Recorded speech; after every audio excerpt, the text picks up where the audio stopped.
I am your friend, Dr. Charles Apo. We are still talking about tipping point. And we want to look at the tipping point for Ruth and Naomi. Now, 3 women were widows. Number 1, for Naomi, the tipping point was that she had information. You must realize that throughout my videos, I'm talking about information, instinct, ideas, intuition. She heard that there was bread in Bethlehem. That was the tipping point. And she now decided to prepare to leave Moab, a place where she was not supposed to be, a place that was contrary to the purpose of God in her life. Elimelech's family was to be where Jesus would come out from. But because they had married wrongly, God's plan was to be delayed for 300 years. But God decided to bring a disaster so that the superstar can rise out of that place. So it's not all disasters that happen because of Satan. There are times God has to bring down some buildings to build up superstructures. So Naomi decided to leave Moab. And 3 widows. Naomi was the complaining one. If I have children, this, that. And Ruth said, don't tell me to go back. Your people shall be my people. Your God shall be my God. Where you are going to, I will go there. If you die there, I will die there. Let them bury me there. That was a tipping point. And the Bible says that when Naomi found out that Ruth was determined, she stopped urging her to go back. There are people who will push you, circumstances that will push you. To a point, they want to test your determination. When Jesus saw the people that dug through the roof of another man's house and lowered their friend, he said it was great faith. So your determination matters a great deal. And that singular determination of my God, your God shall be my God, your people shall be my people. God revoked a law. That law that says the descendant of the Moabites shall not enter the temple until the 10th generation. Protocols were broken. And then tipping point protocols are broken during tipping points. And so Ruth now became the great grandmother of David. You understand what I'm saying? And 4 generations, a king came out. The king entered the temple, broke protocol, ate the showbread. He did not die. So when they got to Bethlehem, Bethlehem is a gossip town. And is this Naomi? Say, don't call me Naomi, call me Mara. Ruth was quiet. Don't complain with people complaining. Don't complain with people complaining. Somebody told me he doesn't discuss Tinubu in his house. They don't watch television. They don't complain. They just go ahead and plan and act. So it got to a point, there was an agitation. That agitation was that I can't die with my mother-in-law like this. Let me go out to glean. There was a provision in the scripture for her to glean. And she was qualified out of disaster. She was qualified as a widow. She was qualified as a stranger. She was qualified as being poor. There is provision in the scriptures for every situation you find yourself for God to provide a way of escape. And so she said, let me go into the farm of the man in whom I will find favor. She decreed and declared her future before she set out. And as it turned out to be, she landed in the farm of Boaz. Now, the first thing that caused the tipping point was that she worked hard, very well. When she got there, she took permission, and then she started working. And then Boaz came. Your tipping point, remember, contact, relationship with people. Remember, Barrister Azuka being met me, Chidi Okorafor, and my situation changed. So Boaz came. It is possible for Boaz to come and not notice Ruth. So divine noticeability matters. Notice Ruth. It is possible for Moses to be kept in the river Nile and rain will kill him there. But the Pharaoh's daughter was mobilized to come there, just as Boaz was mobilized to come to the farm. And the child was noticed, not by servants, they could have pressed the child inside the water, but by the princess. So he who sets your eyes, his or her eyes upon you, matters a great deal.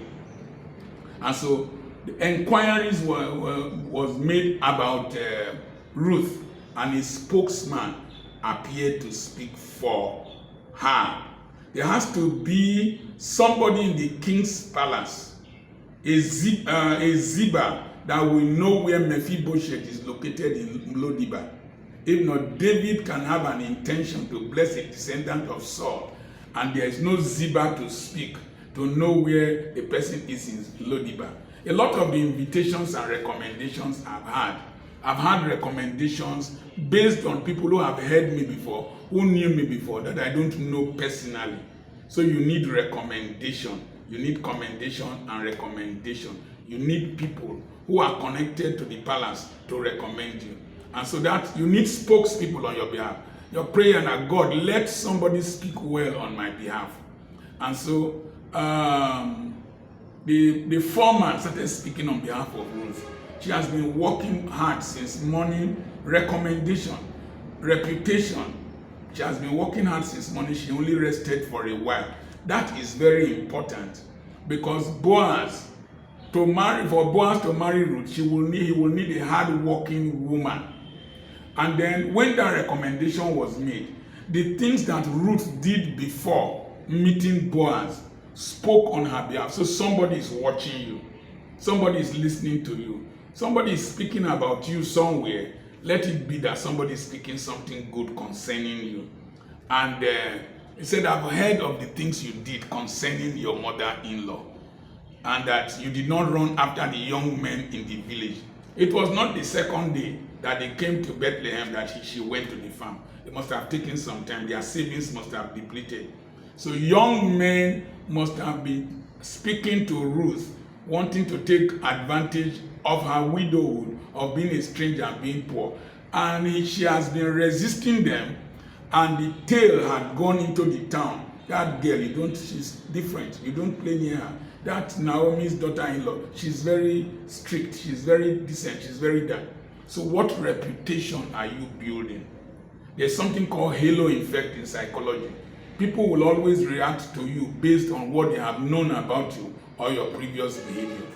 And so the foreman spoke well. Now Boaz had good report, and then invited her to come and eat during break. Somebody inviting you to come and eat is a tipping point. But you must know how to eat well so that you don't steal spoon. You must eat well so that you don't drag meat and pepper enters your eye. You must. I told you that when the company invited me to come and speak in Lagos, it was the food I knew that I ate, so that I won't go and start stooling the next day. They were drinking tea, I didn't drink tea, so that my big dress will not go and pull hot water on my body. You must be very careful. When the rich man calls you to come and eat, please reduce your appetite. And so she ate. When she ate, she kept some aside. Don't be surprised that Boaz must also have noticed that. And then Boaz gave an instruction, knowing that gleaning is only what you pick, leftovers that you will take. And because he is related to Boaz, to Naomi, he now said, deliberately drop some things down. So when you start receiving unmerited favors from people, it's a tipping point. It's a tipping point. Like as I said, a tipper has very different levels of tipping. So then the next thing is drink waters that others have fetched. He knew that the young lady has no rope. The young lady has no bucket to fetch water, and the humidity and the temperature in the Middle East can be very soaring and thirst with hard work. Say, drink waters that others have fetched. Platforms need to be prepared for you. There are vacancies that they have been looking for people to fill that need to be prepared for you. One of my young friends, I taught him in the Sunday school, a pastor in the Church of God Mission. I won't want to call his name here. He was driving taxi at night. During the day, Uber, pastor, and he will solve mathematics problems 2 hours every night before he sleeps. And there was a vacancy in a school in the UK before this Japa era. And then they did an interview for other Europeans and people there. They had planned to employ people there. One man said, let's hear from this Nigerian. These people are very brilliant. Let's hear from this Nigerian before we employ any person. And then they interviewed him via Skype. and he solved all the mathematics problems they gave to him. Remember, the tipping point did not start in that interview. It started by the decision of solving mathematics problems 2 hours every night before sleeping, even though he is a pastor. So preparation, when preparation meets opportunity, that's the tipping point. And so it brings performance, it brings the wow effect. So he solved all the mathematics problems, and people said, wow, we will employ you. And they employed him, put him on a big salary. He went with his wife. Gave him a good house, gave him a life insurance policy of large sums of money that they are paying. His mother has gone. I think his father has gone. He has a family in the UK because a platform, a vacancy existed. People would have been employed before him, but there was a delay because the finger of God was upon him, and that was a tipping point. So you need such platforms. You need to drink waters that others have fetched without having an entitlement mentality. And then Ruth 8, she kept some for the mother-in-law. She didn't finish anything. Don't finish everything. She kept some for the mother-in-law. Remember your benefactor. Remember somebody that can recommend you. And then she kept some for the mother-in-law. And then she took 13 liters of grain back home. And when she did that, because the mother-in-law got some benefit and dividends on a regular basis from Ruth, when another opportunity came during the wheat harvest, remember, it came in March and April. Wheat harvest and threshing was now in September, and Boaz was threshing his wheat. The mother-in-law, based on the fact that she has seen Ruth as beneficial to her, Ado Eriri said, favor is a reaction. People don't just favor you, they react. It's a dividend, it's a response. It's only salvation that is unmerited favor. Every other favor is merited. It's merited. It's a reaction. And so the mother-in-law now recommended that Boaz was going to thresh wheat, and she now became a coach based on experience. Told her to wash her body, perfume. She should not go there with body odor. That means packaging and preparation and presentation matters a great deal for your tipping point.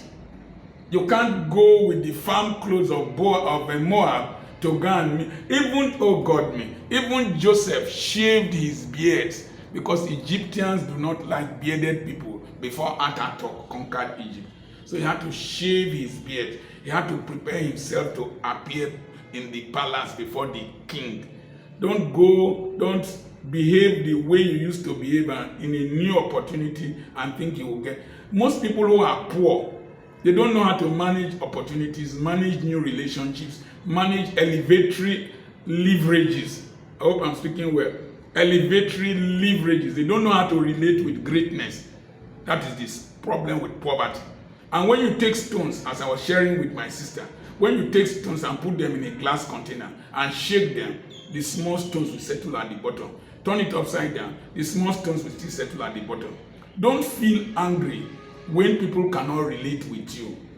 They are just falling to their level of social status and intellectual competence and spiritual favor. And so Ruth gave dividends to the mother-in-law and coached her how to approach Boaz. Number one, I said in the previous video on protocols that you must learn to break protocols sometime.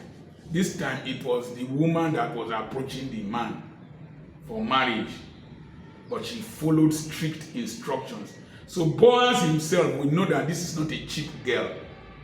But now listen, there was somebody closer to Ruth than Boaz, a stupid man that has been prepared again by Satan to come and disturb her and ruin her life.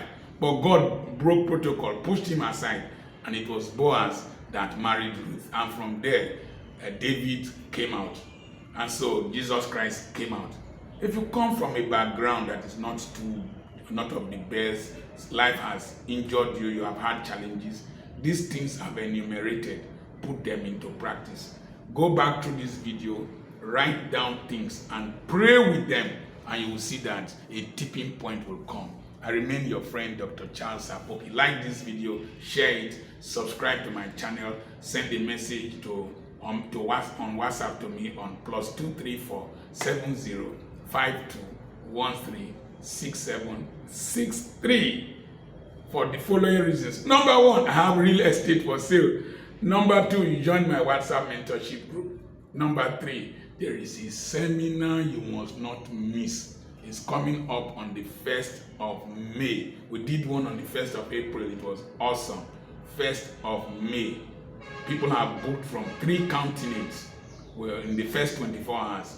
Book on time so that you can enter into the chat room when we start. Send me that message on +234 7052136763, and I will send you the flyer of heart eraser. I am the area grandfather, the abnormal grandfather, Dr. Charles Apoki.